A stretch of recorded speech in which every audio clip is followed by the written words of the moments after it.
All right, well, welcome to the panel on, gotta get it right, government contracting and procurement, if you're in the right place, hopefully. My name's Tasha Williams. I'm the managing director of the Innovation Hub at Texas Tech.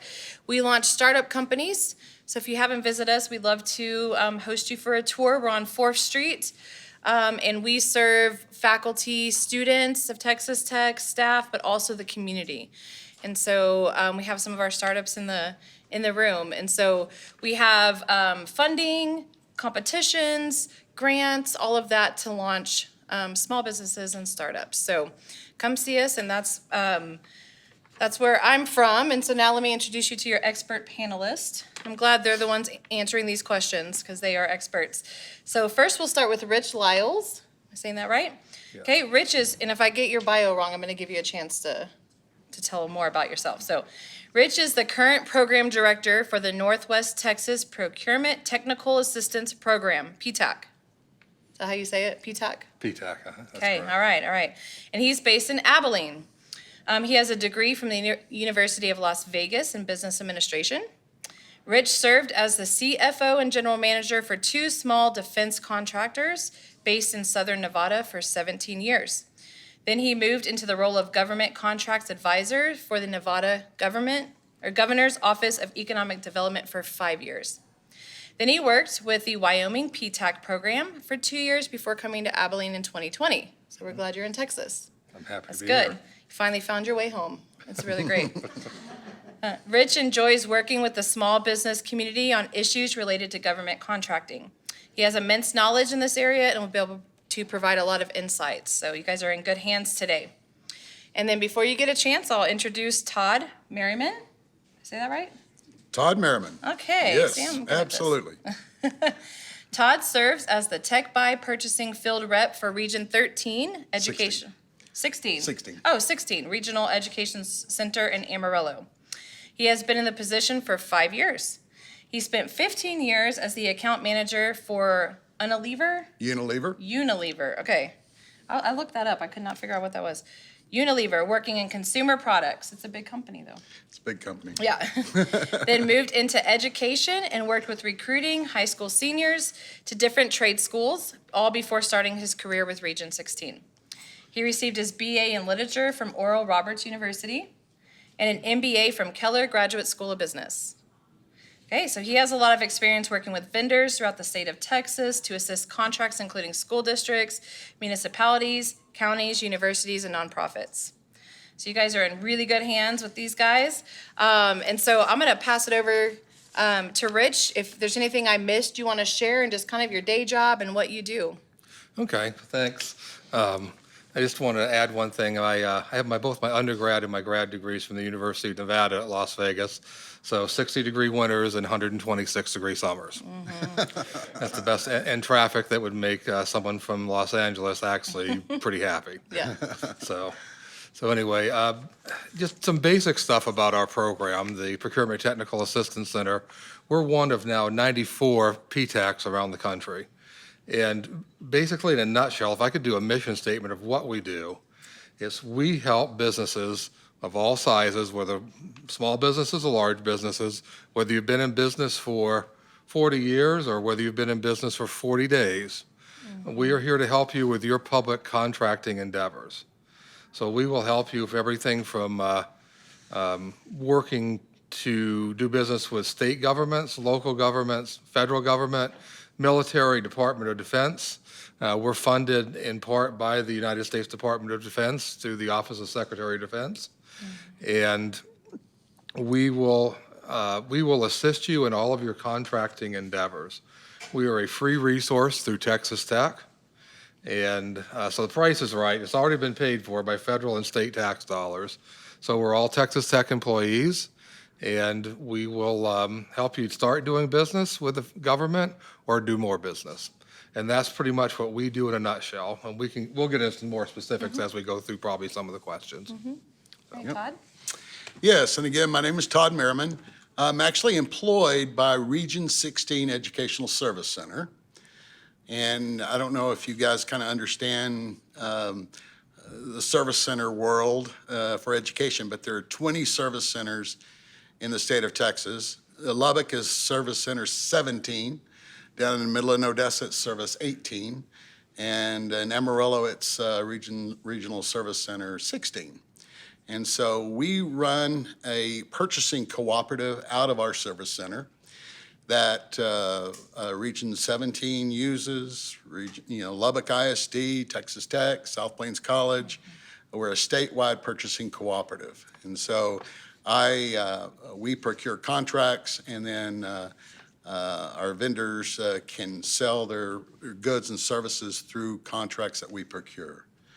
And so anyway, it's great. We're a nonprofit entity, so we just try to cover our expenses of driving from Amarillo to Lubbock. So that, in a nutshell, is me.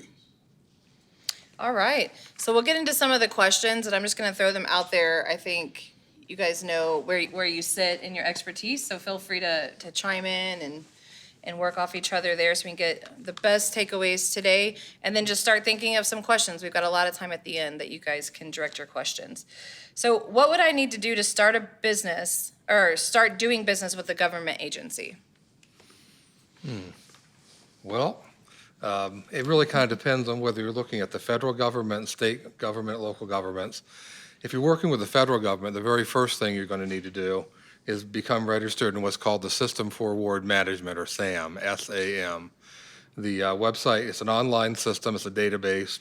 Federal government requires that you be registered in there before you can bid on a contract above the micro purchase threshold, which is $10,000 or higher. And you also have to be registered in there before they can award a contract to you. So with that said, you need to be registered in that system. It's online. There's a lot of imitation companies out there that have website addresses like sam.com, sam.net, sam.org. The one you want to go to is sam.gov, G-O-V, so sam.gov. It is 100% free of charge to register. And if you go to one of the other websites, you will be directed to pay them between a few hundred and a few $1,000s to make sure you go to Gov. So the very first thing is register. Second thing is develop a good capability statement. If you don't have one already, come and see me later. I can show you how to start putting one of those together and give you some examples. At the very least, have a line card if you're dealing in commodities.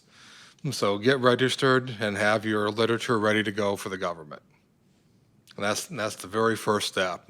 Once you do that, then there's several other steps after that, but I'll talk to you about that offline. And for local public entities like Lubbock ISD, or even higher education institutions like Texas Tech or South Plains College, there's different purchasing metrics than with federal. Okay. Has anyone in here done business with Lubbock Independent School District or Friendship okay.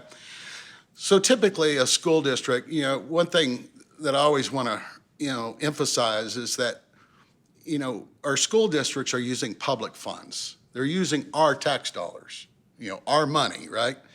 And so, there are regulations that districts and municipalities and counties have to follow to be good stewards of the public funds, which is a really good thing, right? It's a really good thing. So a school district typically will, if they need products, they'll either typically be able to just purchase those products directly without having to go out for bid, because it's not going to cost them a lot of money, which falls under a small, what's called a small purchase amount, like $10,000 to $50,000. If it's over $50,000, they have to either go out for bid, all right, a hard bid, or issue what's called an RFP, request for proposal, or a request for quote, RFQ, or use a cooperative contract. One of those three ways in order to purchase those goods and services. So a hard bid, the decision on who to award the contract is based solely on price. It's going to be the lowest bidder, period. All right? So most school districts will do what's called an RFP, request for proposal, where there's different factors involved that go into their decision on who to award. Price is going to be 50%, but not 100%. Reputation of the company, if they're what's called a hub vendor, which is a historically underutilized business, like a woman-owned business or something, that can be factored in. Past relationships with the company, that can be factored in as well. And so they can issue what's called an RFP, which means they have to write a solicitation, which takes a lot of time, and legal has to approve it and all that. They have to post it in a newspaper for 2 weeks, all right? And then there's a opening date, and then they'll tabulate the responses, and then they'll make an award. And it's typically one award, one of the vendors. The cooperative contract is the other issue, is the other option for them. And that is, they don't have to go up for solicitation. They can use what's called a cooperative contract, which is a contract that's already gone through the solicitation process. The solicitation's already been written, it's been approved by legal, and it's been advertised and all that. And that's what a cooperative does. They pretty much do all that work for the school district or the city or county or municipality. So that's kind of in a nutshell how like a school district can buy your products and services. And again, there's a lot of steps you have to go through because these are public funds, which again is a good thing because it's our tax dollars. All right, so the next, I think you answered number 2. So What you was read number my 2? mind. What is a purchasing cooperative in contract? Okay, well, I'll go a little bit more into that. There are a lot of different purchasing cooperatives out there. Texas is a state that has quite a few purchasing cooperatives. And again, what a purchasing cooperative does is they do the solicitation work. And again, they go out for solicitation, legal approves it, they award vendors. The great thing with a cooperative is a cooperative will probably award several vendors.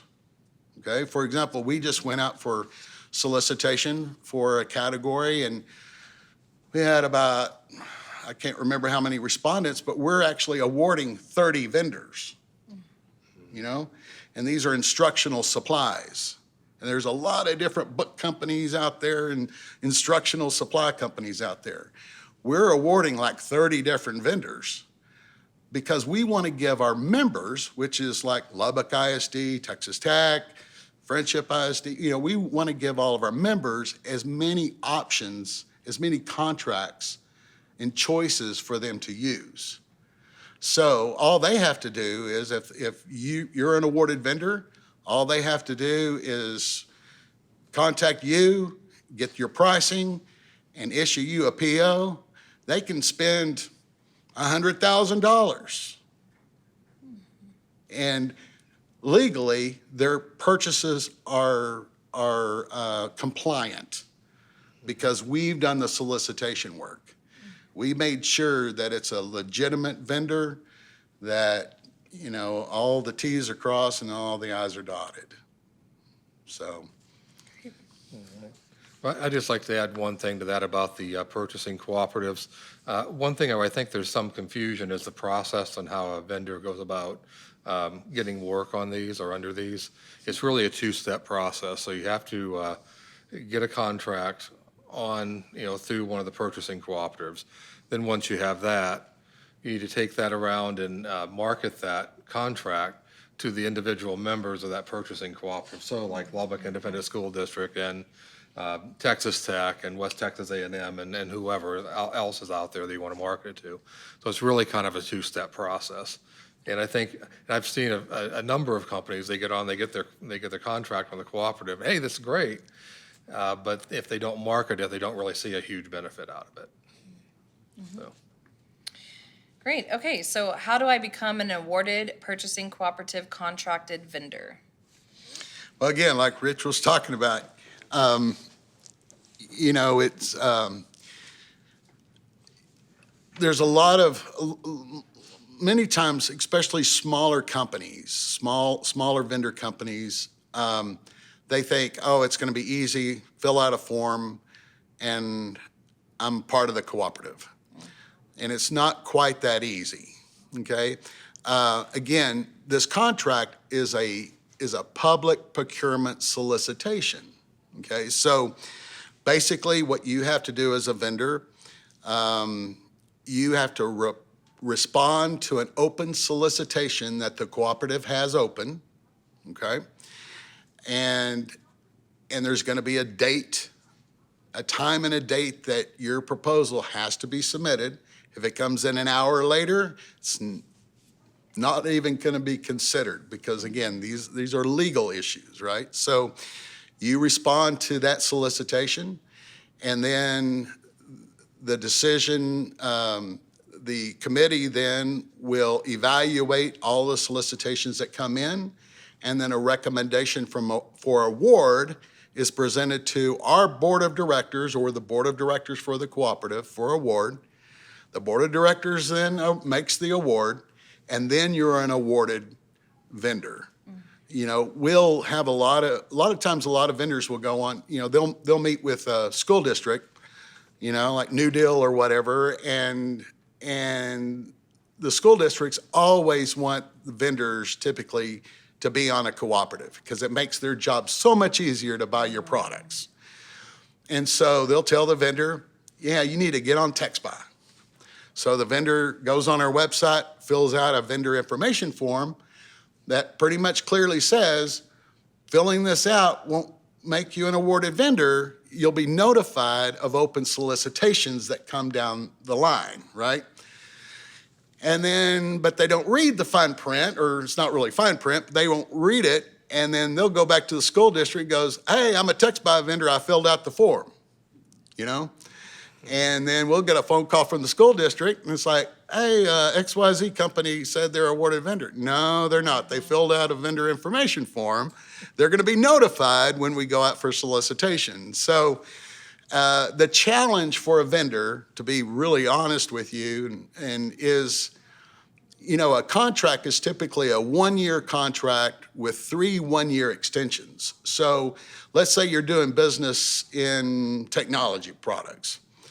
All right, we go out for solicitation, we award it. It's not going to be until 4 years before we go back out for solicitation again. So that is the challenge. Now, one of the solutions to that challenge is there are many different cooperatives out there. So another one is called Buy Board. That's another cooperative. Another cooperative is called TIPS, T-I-P-S, which is stands for the Interlocal Purchasing System. That's another cooperative. So we encourage vendors to get on as many cooperatives as they can because, right now we won't have an open solicitation for 3 years, but Buy Board might be coming up for an open solicitation. So you have to respond to an open solicitation.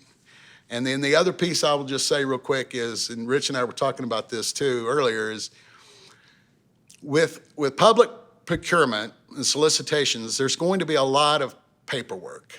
There's going to be a lot of forms to fill out, a lot of questions to answer.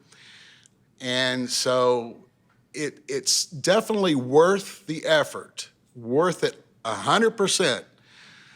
To be awarded a contract that public entities can use and to purchase your products. But cross every T and dot every I. It's critical, because as the public entity, we're evaluating what you submit.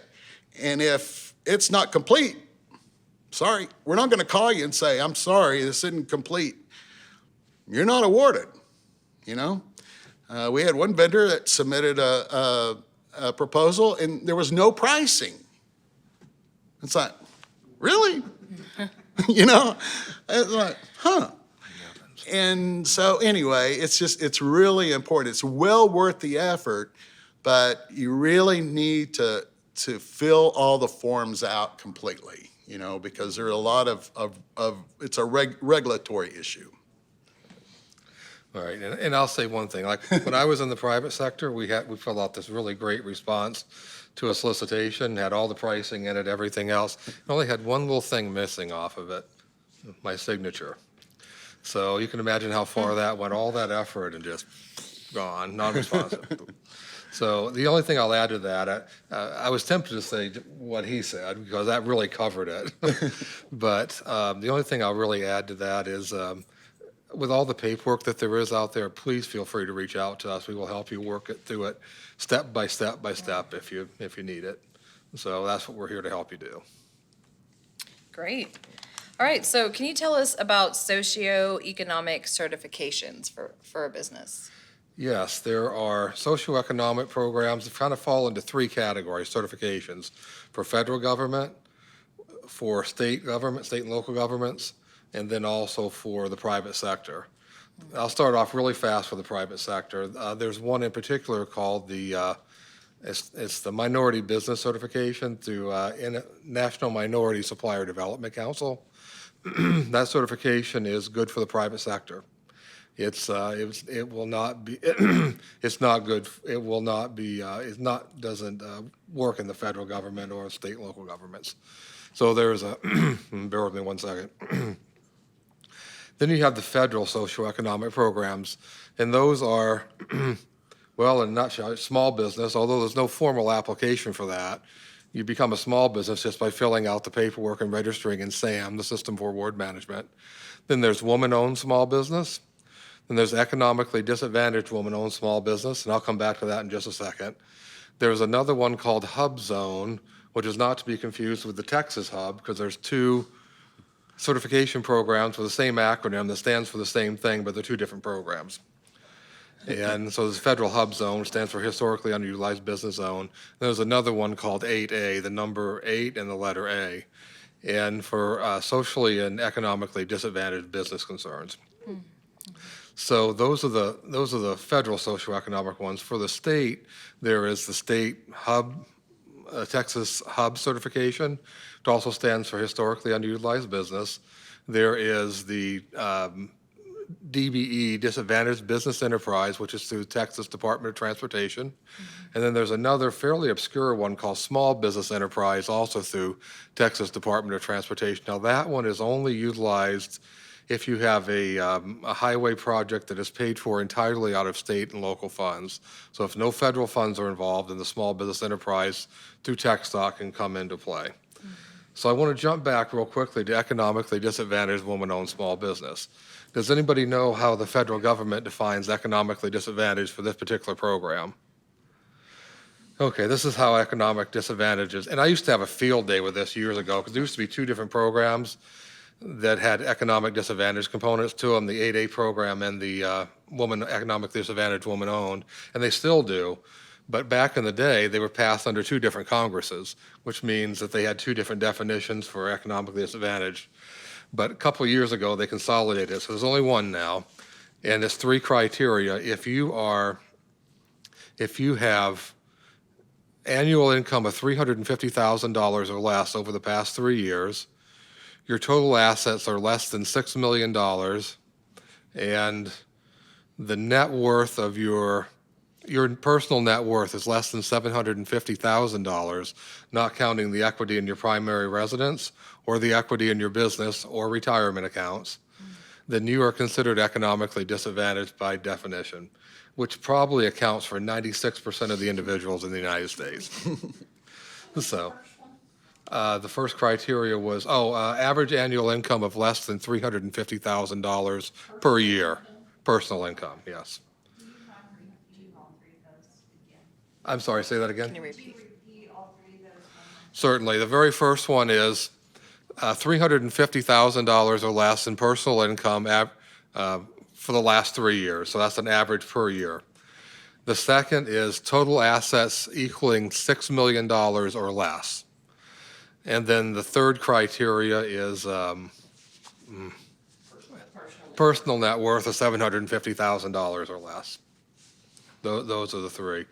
The other one I want to, oh, go ahead. Question, so if, say you have 3 owners of a business. Right. How do you determine the eligibility? It's based on each individual owner.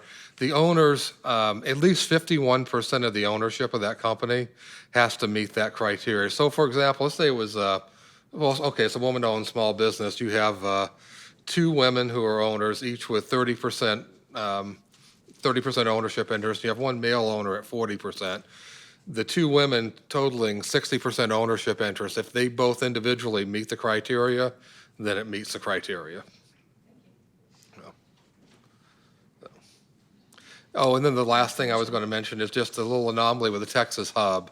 3 qualifications for that one. You have, if you are a woman-owned small business or a minority-owned small business, as long as you're a Texas resident and a U.S. resident. And then the last criteria is if you are a service-disabled veteran of 20% rating or higher, then you can qualify as Texas Hub. And we could go on for 3 hours about this, but that's. If Yeah. you want to know more, come see me later. Well, and the advantage of being a registered hub vendor, historically underutilized business, especially in higher ed, like Texas Tech or, colleges, universities, they have a responsibility. They have to use a certain percentage of hub vendors. Now, K-12 doesn't, but higher ed does. So it can really help open doors for colleges and universities, and also, counties and municipalities as well, doing business, being a hub vendor. All good things, and we'll open it for questions, so keep those in mind as we move forward. Okay, so I want to sell to the Department of Defense. How do I get in contact with the decision makers at the military base? There's basically every single military base in the United States and internationally, with the exception of, there's only one, Creech Air Force Base in Nevada, just outside of Las Vegas, about 40 miles. Every single base in the country has at least one small business specialist. They have one person that's assigned to be a small business specialist and is kind of the point of contact for that particular base. Your very first contact should be that person. And go in to make an appointment, see that person, and then that person, bring your literature, your line card, your capability statement. That particular individual will look at it and say, oh, okay, based on what you sell, you should go see Sergeant Van Landingham over in the flight line, and you should see Joe Smith in civil engineering, and you should see Betty Smith over in wherever. So they will direct you to the right people. That way you get right to the decision makers of requisitioners, and you're able to get your information, your literature right in front of them that will then either be purchased at that point if it's a micro purchase, most likely, or will go to the contracting office if it's over $10,000. All right, so what is an NAICS code? That would be NAICS code. It stands for North American Wasn't gonna Industry attempt that, Customer yeah. System. I don't know that answer. Yeah, it's NAICS codes replace the old SIC codes, SIC, Standard Industrial Classification System, 4-digit codes. NAICS codes are 6-digit, and they basically, every single business falls into a category based on what they do as to what their NAICS code is. So for example, if you're in construction, all construction NAICS codes start with the first 2 digits of 23. So if you're a prime contractor in residential or general contractor in residential, you'll have a unique specific 6-digit NAICS code. If you're a general contractor in commercial, you'll have another unique 6-digit NAICS code that will be 1 or 2 digits off the other one that I just mentioned. And then the trade specialties, your dirt work, your framing, your plumbing, your electrical, they'll all have unique individual NAICS codes. The reason it's important, especially with federal business, is when you register in SAM, the System for Award Management, you need to know one NAICS code, what your primary NAICS code is. You'll need that for registration. And you can look it up. Just do a Google search, type in 2022 NAICS codes, U.S. Census Bureau. U.S. Census Bureau keeps track of all of them. They just came out with they come out with a new iteration every 5 years. They just came out with the recent one about 4 months ago. So that's what they are, and that's what they're It's useful good for. information. Good. Joe, Rich, if you put a primary code in SAMS, can you put other codes as well so people can search for it? You can put as many as you want. Well, I guess up to a character limitation. You can put at least 100 of them in there. I've had a client that did that. So you can put several. As a matter of fact, most companies will put anywhere from 1 to about 5 because usually you do a little bit more than just one specific NAICS code. How easy is it to go back and change your primary code? You have to go back into SAM and update your registration. In theory, it doesn't take very long. It will take you about 10 or 15 minutes if you have all your passwords handy. And hit submit, and if it's a really good day, you'll get the renewal and the update in about 2 hours. So, Any other questions on that topic before we move on? And let me just say too, if you want to do business with Department of Defense or federal government, PTAT, these guys are great. I mean, Rich is a great resource. It's free service to you.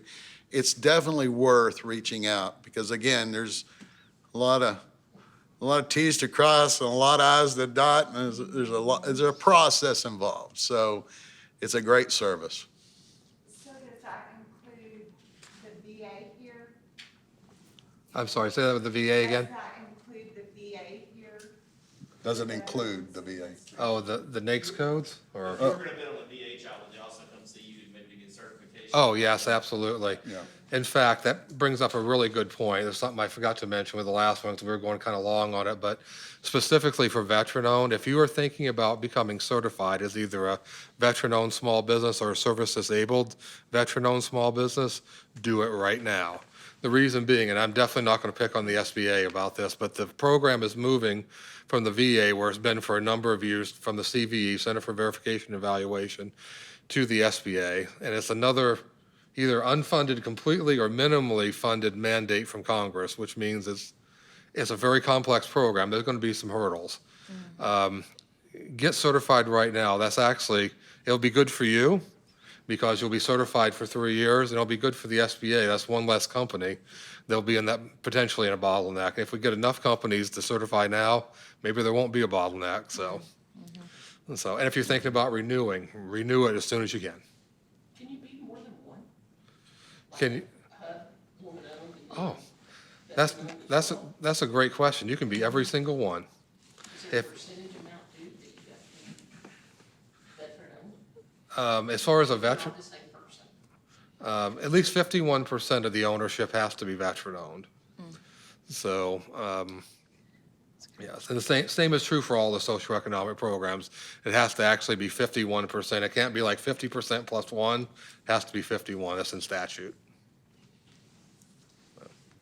All right. So I only have one last question, and then we'll open to Q&A. Is pursuing government customers worth it? How much does the government buy each year anyways? I don't know. What do you think? That last question, that's a toughie. I mean, Yeah, A lot. a lot. Yeah, Yeah. it's probably worth it. I mean, if you want to do it, last year the federal government in the aggregate, I believe, spent $636 or $686 billion on goods and services. State, local, municipalities, institutes of higher education, in the aggregate, all across the United States, spend in the aggregate $1.8 trillion. So put the two together, you've got about a $2.5 trillion industry. So, so it is very significant. There's a lot of stuff out there. And the other thing is too, those procurements range from a $70 spot buy of something all the way up to, well, the F-35s and F-37s, which are $500 million a piece. So, there's a lot of stuff. And it varies. There's from soup to nuts. There's just a wide variety of things that are purchased. So don't think that you're too small. There's $70 purchase orders out there. Yeah, and let me add too, I deal mainly, since we're predominantly an educational cooperative, school districts really want to spend local dollars when they can. They want to. Because, you know, we're the taxpayers, right? They want to spend those funds. The challenge for them sometimes are finding vendors that want to do business and want to go through the process of the solicitation and being awarded the contract.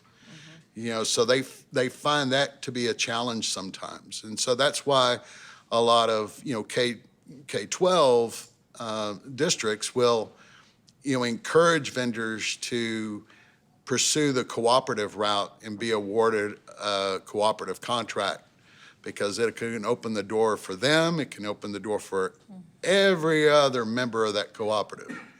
A school district has to be a member of a cooperative. And so they can't just become a member, they have to, there's what's called an interlocal agreement, which is an agreement between one governmental entity with another governmental entity. It's free and all that, but it's a legal agreement, okay? So they have to go in, they have to sign an interlocal agreement, and we countersign, and then they have access, legal access to our contracts.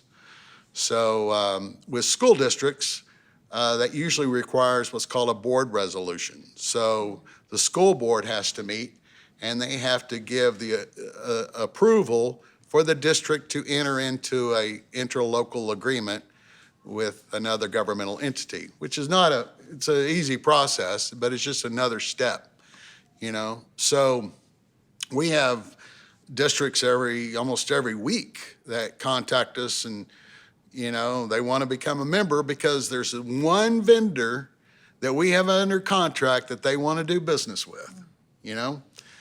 We had a district in the DFW area this week sent in their membership documents because of one vendor. They want to do business with this one vendor, and they don't want to have to write the solicitation and go out for bid, you know? So it's smart on their end. So it's well worth pursuing. It is that business and building the reputation. And I will add that too. The relationship that the vendor has with the school district is critical, you know? The school district, their job is to educate kids, you know? In the school business side, there's a lot that goes into helping educate kiddos. And so knowing who you are as a vendor and that you also care about the kids that they're educating is crucial and very important, because, you know, that's our future. So I don't want to get on a soapbox. I mean, all right. So that was very informative, even for me. I'm not from this world, so I've learned a lot today. I hope you guys did too. So we have probably about 15 minutes left for questions. So feel free. I'll just try to take them as they come. So anything we've covered today, anything we haven't covered that's just on your mind, go ahead. Okay, we'll start here. Yeah. Rich, does your office help with the DIR contracts getting, like with text ramp and some of the new things through DIR? Actually, we probably do. What is DIR? It's the, Department of Information Resources. Oh, okay, yeah. If it's government related, yes, we would help you with that. Yep. Hey, there was one in the back. Yeah, so if we're interested in going through the school districts, where's our contact first? What do we do first? In order to, All right, well, what kind of business are you in, or what kind of product do you sell? actually, it's a health and wellness, but it's mental health.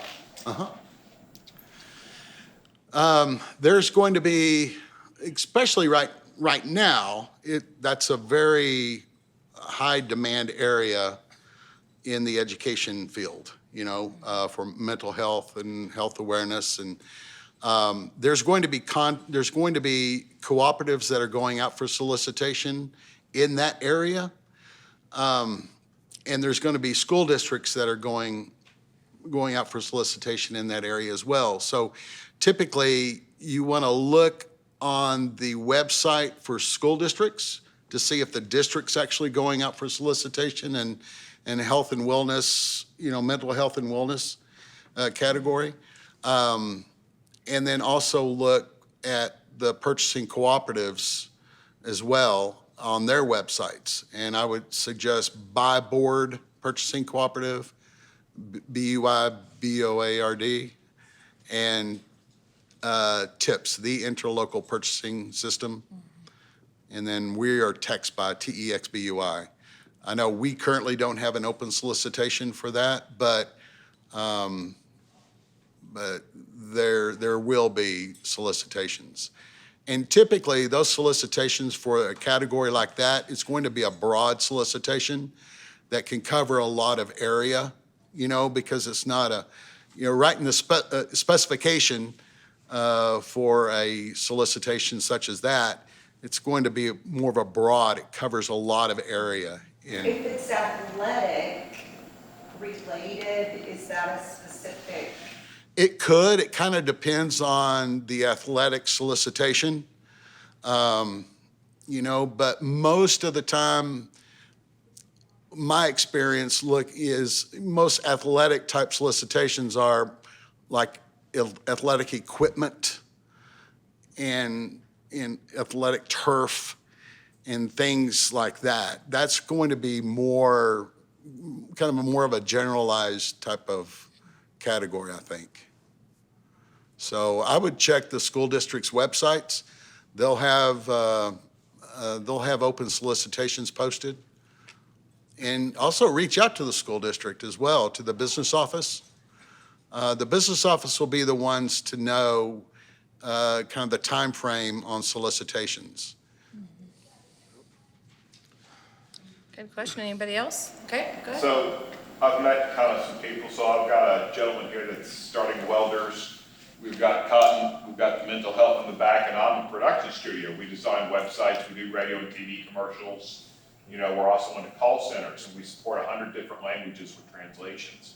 How do we, as small business owners, tap into the proper lanes so we're not doing a shotgun approach and wasting our time when we need to maybe snipe down to more of an individual category? How do we best, because I'm selling 6 to 6 every day is what Tracy was talking about, trying to get my stuff going. How do we fine tune what our search is going to be for, going through all these, like for you guys, for K through 12, I'm on the school board at Lubbock Cooper, so I kind of get that, but where do we get these purchasing co-ops? Where do we find information for that? Is that where we talk to you, Rich, at PTAC and say, okay, look, here's what I do, where do I need to go, what avenues? Do I need to see the guys at SPA? Should I talk to Pebble? What about SCORE? I mean, so many questions here need to be answered. Like I've been in business 26 years, so I'm with Sam and I get that. I'm with the hub and things, but how do we fine tune our searches so we better utilize our time so we can go do what we do to do it like we need to? Well, you can certainly come and see us. We do have some resources for that. We have a bid match service that can, search by NIGP code, search by NAICS code, search by keywords that can give you kind of a one-stop shop of what's available each day that comes out for solicitations in those particular areas. And then we can direct you to any other places that are appropriate. For example, you could search the entire federal government, as you know, pretty much in SAM through the BizOps. And then, and I'll kind of defer to my colleague for the cooperative. Yeah, I would say, typically with cooperatives, many of the solicitations and the awards are sometimes very generalized. For example, audio video production and solutions. Okay, it's kind of a, specifications are broad, are very broad. And so a lot of the contracts are broad solicitation awards, for example. We have an award for, through our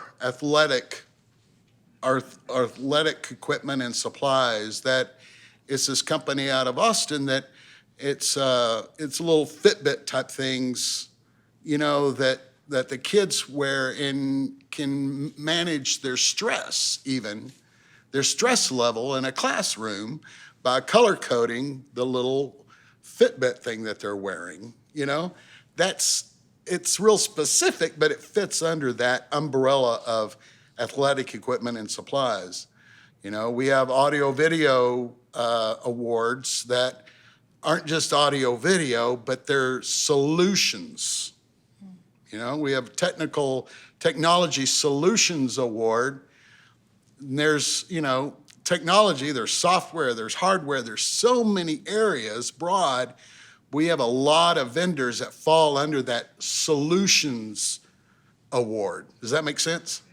We So- just won through you guys, it's the classroom supplies, anything what the whole bidding was. And we do photo identification, access control, safety and security, and then cybersecurity. Yep. And we won the contract underneath that heading because it's, even though it's not necessarily in each classroom, it's applicable to the whole school district. So don't underestimate what you can do. And I reached out, I emailed and said, this is what we do. Does this fit? You know, if not, is there a better one for us to keep on the lookout for? And they are so good about helping you find your fit because it makes their life easier, the school district's life easier, definitely the purchasing agent's life easier.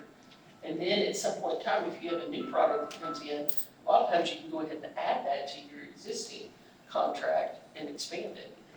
Yeah, and a lot of the awards, excuse me. Many times, a lot of the awards are what are called catalog awards, which is pretty much every, you know, you mentioned adding a product to your catalog, and not a physical catalog. Those are non-existent almost anymore, but catalog is all of the products that you can sell. As long as it fits the specifications of technology or audio video, as long as it falls within the specifications of that. For example, if you're a technology award, you know, recipient of your, you know, the contract, and you want to start selling baby furniture, I'm sorry, that can't be included in the award. You know what I mean? But as long as it fits within the scope of technology products and solutions, then it's covered through that area. I'm sorry, that's a long answer to your question. So with what I do, and I'm not sure how much people hear, but I work nationally. Actually, I work internationally, but for right now, nationally. I run into some trouble where we did work for, we did all the voiceovers for every court in LA County, okay? But I got it through a company called BidNet, and then they gave me a little, hey, you can work in the state of California code, but RFPs that I've tried to reach out to for Wisconsin and Virginia and Washington, they've actually turned me down because I'm not a corporate headquartered or an entity in that respective state. How do we get around working in the state of Texas and then trying to expand into like an Arkansas or an Oklahoma or even just on a regional basis? That's a good question. It's going to vary from state to state, but one of the things that we can do is I can put you into touch with the people that are our counterparts in those particular states, and they can give you, because they're the expert in their state and their areas, like Arkansas or Washington or Pennsylvania or wherever. And I can put you in touch with those individuals, and they can tell you how to go through that process. If I can share something, because I'm coming to do the same thing. Did you say you were a hub? No, Oh, okay. sorry. Well, the DIR, which you would still fall underneath because you're still in that technical realm, there are certain entities that may already have a contract, but they will pick up hub vendors or socially, economically disadvantaged. There's different caveats that they'll pick up to where they will extend you the right to be able to sell their product. So maybe they're based in an area that you're trying to get into, but they don't have a criteria that would be an advantage to them where you could bring that. So talk to the DR lady down there. Yeah, that's one of the, Sometimes I'm brought in under the umbrella of another company that works, like a Genesis or a Google or something like that. They'll scoot us underneath their umbrella, but for like the cotton or the welders or the mental health guys, how do we attack it where if we don't have that, safety umbrella to be underneath? That's my real question. I mean, go talk to the DRO. Oh.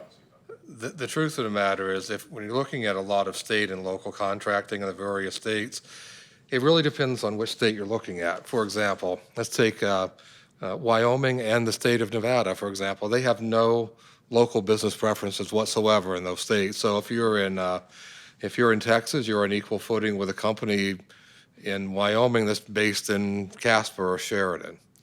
And take another state like California.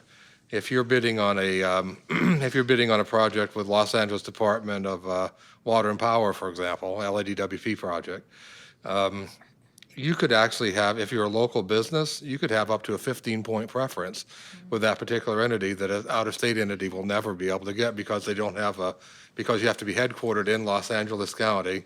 You have to be a resident of the state of California, and if you meet other criteria, you can get additional preference points as well.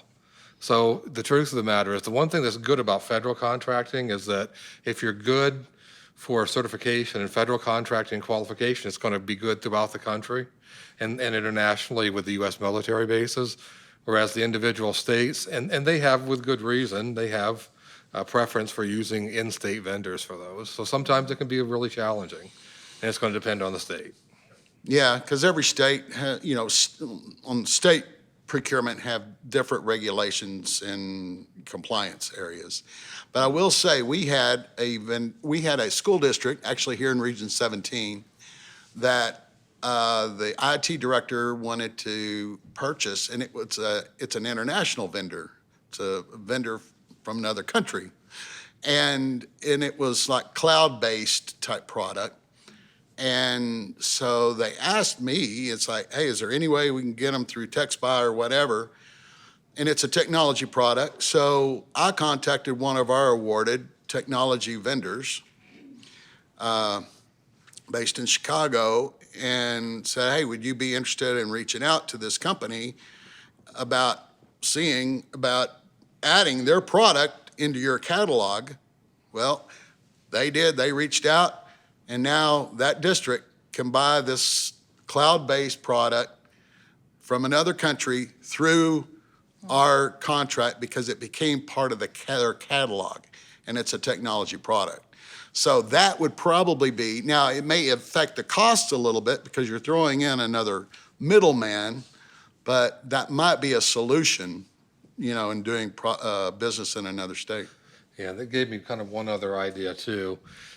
Something that's done in the federal contracting realm is joint venturing. It's usually done so the large business can kind of get a little bit of a realm into some of the socioeconomic set-asides. But I could foresee it being used on state, across state lines too. So for example, take that example with LADWP, Department of Water and Power. If you formed a joint venture with a company that already had a certification there, and you could certify that joint venture. Now, you'd probably have to be a minority interest in that joint venture, i.e. 49% or less. But that would probably give you some inroads into some of those states that have really large local preferences. So there's a way to do it. You'd just be looking at getting a portion of the business rather than the business as a whole. So, yeah. Was there a I question? just want to reiterate, Rich, what you said the main thing is make sure your capability statement's current and what you can do at your job before you go out soliciting, looking for. You should be a business that's in operation and know what you're willing to do before you venture into government contracting. When you get to government contracting, step one, I would say the hardest part is to get your first contract. Mm-hmm. And so, once you get your first contract, it's like any other job, any other customer you've ever dealt with. If they like you, the business went well, the relationship went well, they'll probably, maybe it was a $70 purchase, and they liked how quick you delivered, how great the product was. Maybe they call you back for a $5,000 project. It's not exactly what you're doing, but maybe something you're willing to do. Turns into bigger contracts and so forth. But you got to be capable to develop and to deliver the product, in a good manner to this customer. So the customer will call you back for the bigger projects. So you might not always want to go to an Air Force base that's in Pennsylvania because for you that's just not going to work for you, right? You're kind of capable of taking this there. Maybe your $70 product is. So I would say start small before you start running and define, sit with your business, decide what you want to do, like with the government, willing to do anything they call you for. You know, maybe you're a general contractor, you're willing to, you know, paint barns, and you're also willing to cut grass, you know. But you say that, we have somebody in Dallas Air Force Base, they went out there to work on HVAC. And they had a good relationship with the HVAC for years, working on their HVAC. And they just said, hey, you know, the certifications, if we don't define certifications, what they're good for is, they have goals as agencies, federal, state, local, to use social and economic disadvantaged businesses. So in the case that I'm talking about, they were doing construction, or air conditioning actually. And they said, hey, we don't have anybody that's bid on our landscape bid. Would y'all be willing to bid on that? You know why they got that $2 million contract? You know why they got it? Just because of their relationship over the years. Started out fixing a $5,000 air conditioner, $100,000 HVAC system, $2 million HVAC system, $2 million landscape. Who landscaped? They never done landscaping in their life. They are now. But they are. and from there, I can't even tell you all the projects they've done. Yeah. And then it's working out. So let's say you start with one government agency, like say Dallas Air Force Base, or HUD, or some of the some air conditioning job for HUD. They call each other. These contracting officers all know each other. Co-ops all know each other. So if they're deciding to put in, and also you have to decide, do you want to do fed, or do you want to do local or state? There's a big difference between dealing with a co-op with a high school or dealing with Dallas Air Force Base. It's just a whole other world. But you got to be willing to be flexible, but you got to want to start small. I hate to say it like that, but start small and be open-minded. The capability statements and relationships. Relationships, like I said, if I'm at an Air Force Base in San Angelo, I may call Dallas and say, hey, we need the same HVAC system you put in. Who are you using? And they're going to say, oh, we have an 8A firm, which 8A, the reason that has set aside. They say, oh, we can put that in the 8A program and set aside for them? Yeah. And so it's relationships. Absolutely. Amen. That same tool, that same relationship, like every time they see from this vendor, they're like, oh, yeah, they deliver every time. Yeah. And so I would say get that first project with any government agency is the most important. And do a good job, because when you, Also with your PTAC is very important. Yes, be open, we're right back here in one of our PTAC programs. Need to know who PTAC is and use us. yes, absolutely. And so that's definitely what we're here to do. We're definitely here to help you. And Rich is amazing, don't let him play the job. He's been doing this a long time already. Yes. He's the man. All right, well, we are out of time, but thank you both, Rich and Todd, for your expertise. And I learned a lot today, and just looking into you both, you guys are right. They've been around in this space, and so use them for resources. I heard the invitation a couple times today. So, and then is there anybody else in the room that's related to PTAC? We got Emma, okay, SBA, okay, perfect. Carla's back there, so you can utilize her. And Randy, okay, I was like, I know somebody's back there, Randy. Okay, and then also with the Innovation Hub, if you have a startup or just need some direction there. So just reach out to us, we'll be happy to help you, and thank you for your time today. We'll see you around. I think lunch is Thank you. next, so that's good. Yay! All right. Thanks. Great job.